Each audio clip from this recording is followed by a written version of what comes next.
agus inis ar an lína tá Fergus O'Dowd an teachta dála chuid ina Gael do chundé an lú.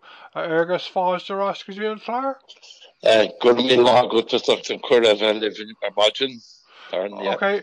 Tá is a gon ghfuil ráir le a gut le tamil nuas maidir leis an Comóradh ar Comhaontú Aoine an Chéasta agus sona leiríonn muid fao sin an féidir leat má cuimhníonn tú a rálum cad a bhí ar siúla got ar an lá starúil sin Aoine an Chéasta sa bhliain 1998? Well, vís sa bhaile mar ní láibre bhí an agus bhí me caint le a bhain céil agus an páistí bhí ógan ná sin agus just gan á lá bhí nach an úntas mór agus an fáiltiú mór a bhí rih an tara an a bha tháinig as na cainteanna sin agus ina dhéag sin aber a fear chuig bliain fed tá siocán Darren leis an marú beagná cé gur rinne fiáil ar garda sa tuisgurt le déanaíos beagná Raidió ach tá sé an na háta gúil an siocán an agus gúil sé soccer ach níl sé gobar le chéile comá is a féidir iad a bheith gobar agus tá na politicóirí tá seachblion an fethe cúig bliain nach ra bhéin duine a gobarí stámart mar ara agus ní rud mai sin nach chorbe. An lá agus an teachtain sin bhí mé ag freastáil a Chúrsaí Gaeilge airteiste i ngúdóir gunda gún an gáil agus cuimhnlumm go raibh an telefísir siúlan ar deach an aoine sin raibh an fóg a chréile. Tuigim go raibh rialtas le Bertie Hearn agus Fianna Fáil Guacht ó Chéasta Comhaontú Aoine an Chéasta sa bhliain 98. Ach an bhfuil tú sásta leis an ahrú a tháinig as an Comhaontú sin le 5 bliain nuas agus? Well, níl mé sásta go bhfuil dachfad gur taréis tiitimach san slí ina cap a míid go léir go dar lóis sé. I mean, níl an DUP faoi láthair páirteach is is dormant, so níl éon rialtas an ó rialtas áitiúil mar déapáin agus ní rud maithí sin a chorbe mar nuair a bhíonn vacuum an taon daoine eile isteach ann agus ní rud maithí agus bíonn daoine ag gar gántla na chéile rather than ag obair na chéile. Ach tá má bheadcann tú ar chundé Louis agus chundé an buam rih an Riven Stockrú. Fe cúig bliain ó hin bhí an antribláid i mar chunté féin agus chundé an dún. Bhí ardú anmhór ar fad ar méid daoine bhí díostathe agus ní raibh mórán daoine teachtasteach i feochant ar na rudaí an bhatá i Carlingford agus é Warren Pint agus áisina mar iad ar bhain.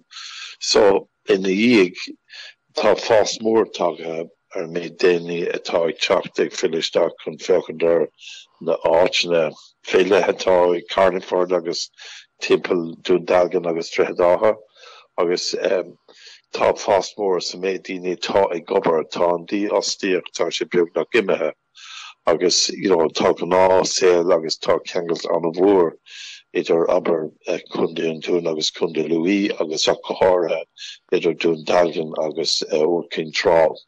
So tá rudaí an táchta ar fad éis titim amach ach tá níos mó ó breile déanamh going gan dátar be. Okay, agus tá nó bhí ráir le agus ó thaobh cócaiste Oireachtas agus an Comhaontú le tamil nuas an féidir níos mó óras a thuirt san faoi agus? Kinte is Darren.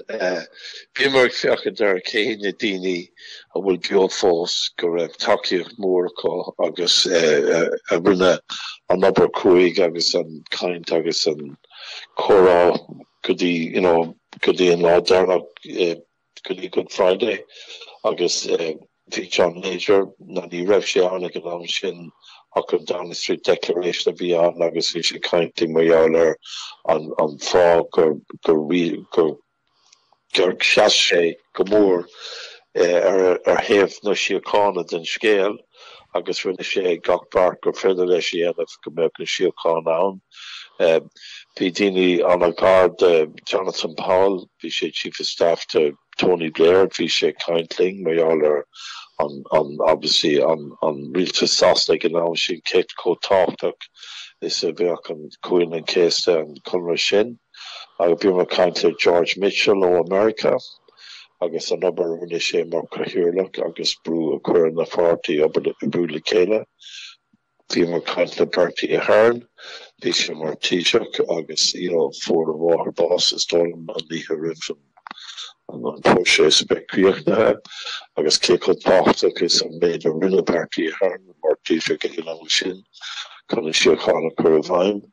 And be more kind to Jerry Adams, I guess, be more Chéasta, Gael Darren leis an marú agus go rud maithe gohfuil Sinn Féin inis sáte gomóradh I Cúrsaí polaitíochta Aoige agus Chéasta nach raibh tíim níd le chéile ar Cúrsaí polaitíochta ar Comóradh ach cén tíimid ar an próisis Chomhaontú agus daoine eile bhí John Bruton ag caintling bhí Fergus O'Dowd ag caintling agus tá ag caintling sin agus an Chéasta a bhíán tá sé Nidirlín san Oireachtas agus éon duine go simachá tá is féidir an tulisteach agus tá cúig de 15 hours tapes an sin te gach duine agus na caintena agus na ceistena agus cadahála. So bhí sé simúil an number bhí déanamh ag ar Gcuiste agus fan siomar an report an sin an túairscáil an seachtain se caite as tá sé ar Nidirlín má as díanamh aon duine I bheith léamh. Dark mé ar chúpla aglah ag an ggóciste ar na man siad David Donahue agus le cód lecha aige.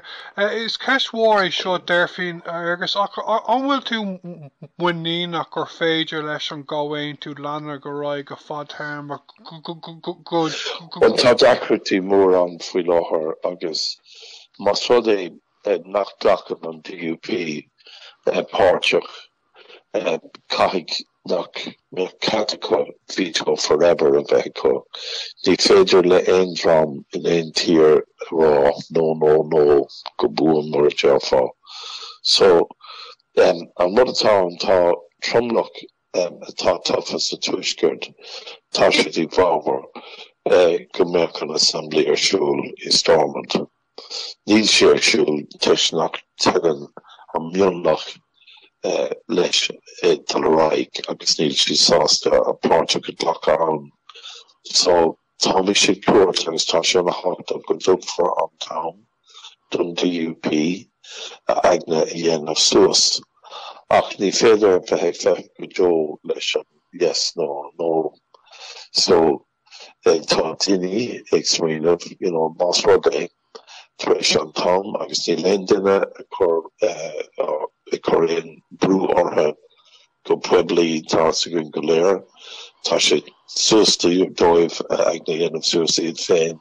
Más rud é gur ná bliain siad níl mí sé tulisteach chuir beidir go gafar féocha dríis bhfuil an féidir le tromlach den assembly, ag na dhéanamh suas agus leanna raig le rialtas a chur an Crown agus tá daoine caint faoi sin ach ní léon brú ar an ceisisin agus ní ag éon brú go town tamlín ar éonos agus níl me se cum in rud a rá nach bhfuil ag tuairt an seans an DUP ag na dhéanamh suas iad féin.